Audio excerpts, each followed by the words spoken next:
Lauren first, though he didn't know it then. Didn't understand the dead look in her eyes, that unnatural, wooden, lurching motion as she moved about the lab. Of course, it was too late when I learned to read the signs. Most of the crew were in its power already, and I'd paid a terrible price for my blindness. Was I the last? I could hear their footsteps on the snow outside my cabin. Leaden steps, moving as one. Not safe here. I'll make for the lab.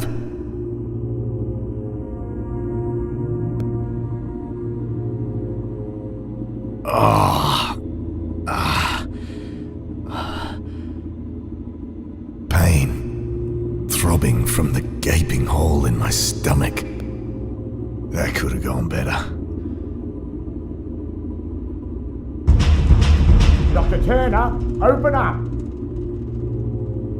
My eyes, swimming. I almost black out again. Come on, Jim. There's nothing to worry about. Harris. Open this fucking door, James. Or whatever it is that's living in his body now. I clenched my teeth against another wave of agony.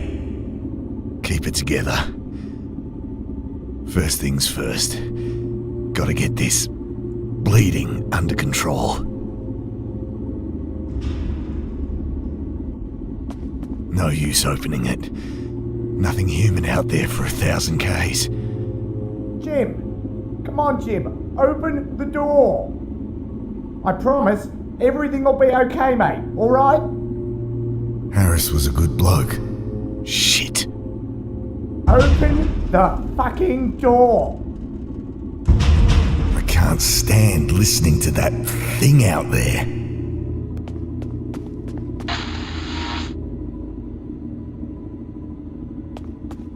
A rusty screwdriver rattled around in the toolbox. Collection of papers on the ancient fungi buried deep beneath the ice. Would have been the culmination of a decade of research. The better part of our lives together. I'd never finish now, but perhaps I can pass on the torch.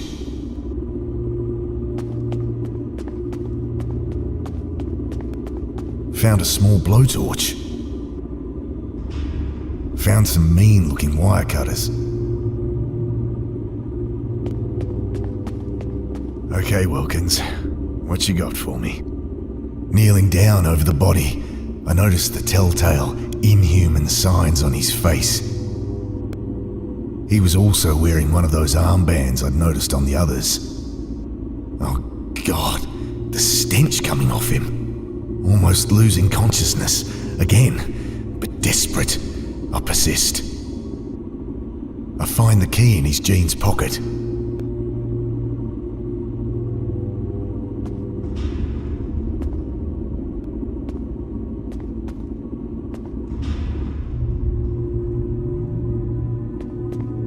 Looking at the radio, my heart sinks. A stray bullet had smashed right through it. Shit.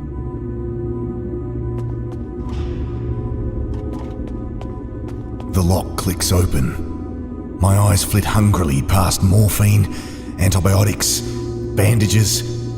Someone had been storing lab samples in here again. Strictly forbidden, but the lab fridge had been on the fritz for weeks. The sample caught my eye. Thin, scarlet membrane stretched over a pulsating, bulbous growth. Ah! I wave away the cloud of crimson spores, eyes, nostrils, throat burning. I cough, and the action triggers a dagger of pain from my wound. Still, I manage not to black out, and at least the cabinet's open. Morphine would only slow my mind, so clenching my teeth to suppress screams of agony, I injected some penicillin around the wound before bandaging it up.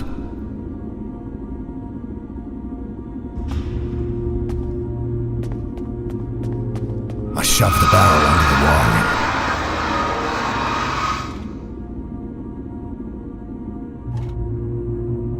Some old wiring hanging low. Reaching up to cut the wire, I feel something brush against my mind. Vast and terrible. That mere fleeting whisper of contact. A freight train roaring through my consciousness. I was drowning. From deep beneath my mind, I could feel that force animating my limbs like a monstrous puppeteer. Lungs burning, I struggled to the surface.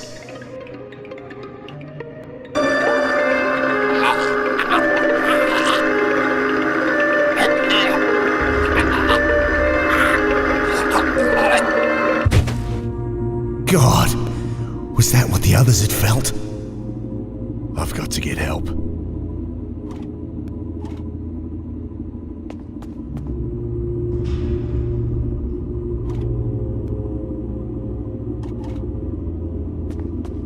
Despite the tremor in my fingers, I've managed to undo the screws.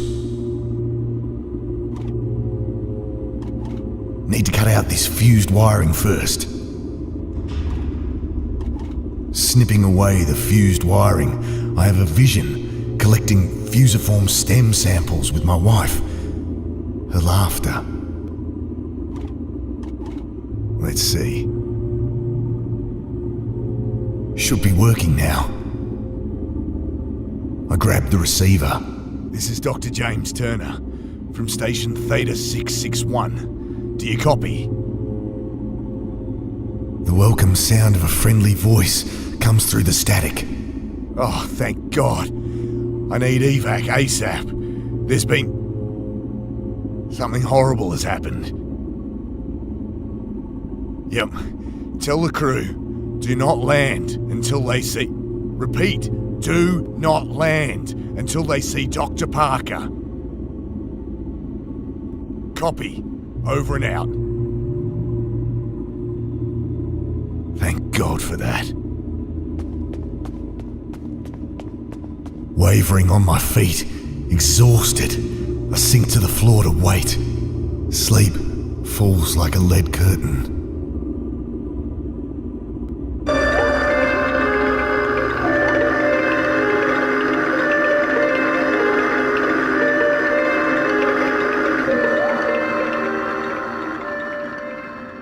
I snap awake.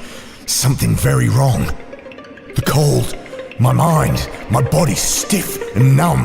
The pain like hot lead being poured over my hands, my feet, my face. I struggle to move my limbs, tearing myself away from the frozen floor.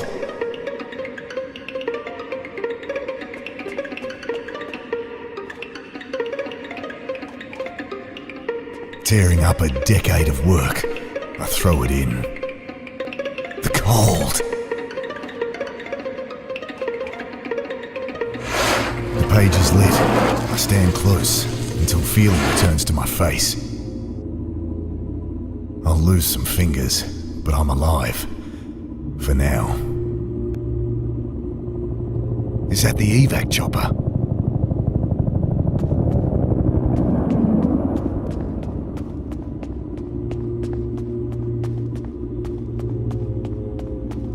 No time to mess with that. It's quiet out there. Time to go.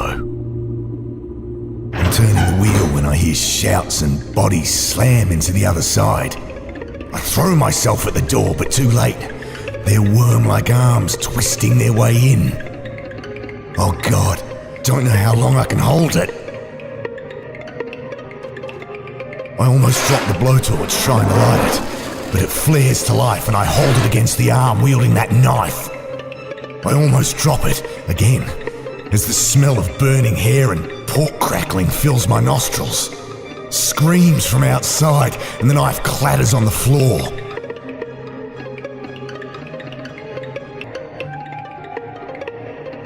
I make a lunge for the knife. Wielding the cruel hunk of steel, I shut my eyes and start hacking.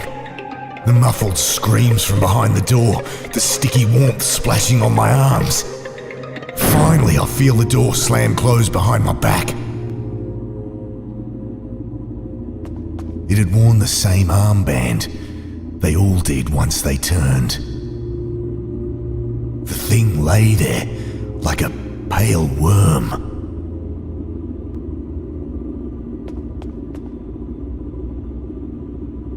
They're still out there. I'll need a weapon if I'm gonna make evac. I'll leave it alone. The door's stuck fast. Need something to lever it.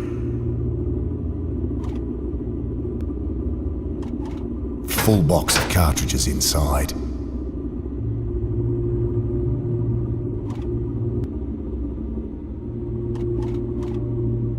It's loaded, and I'm ready as I'll ever be.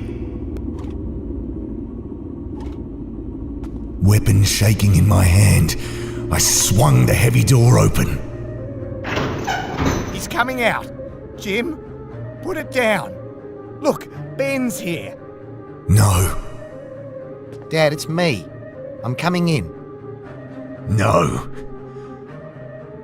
Mum called before. I just got in. no, Ben. Get out of here. Run. Dad, put the gun down. They killed Kathy, Ben. Dad, it was an accident. They told me what... Look, it wasn't your fault. Dad, what are you doing? I can't fight it much longer. Dad, you need help. Please. Drop the gun, Jim. It's your son, for fuck's sake. Can't think. Are you one of them now too?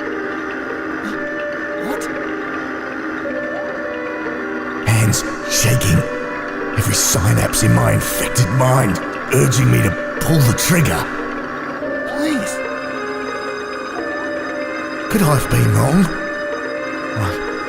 I'm so tired, Ben. Dad. And exhausted. I let it take me.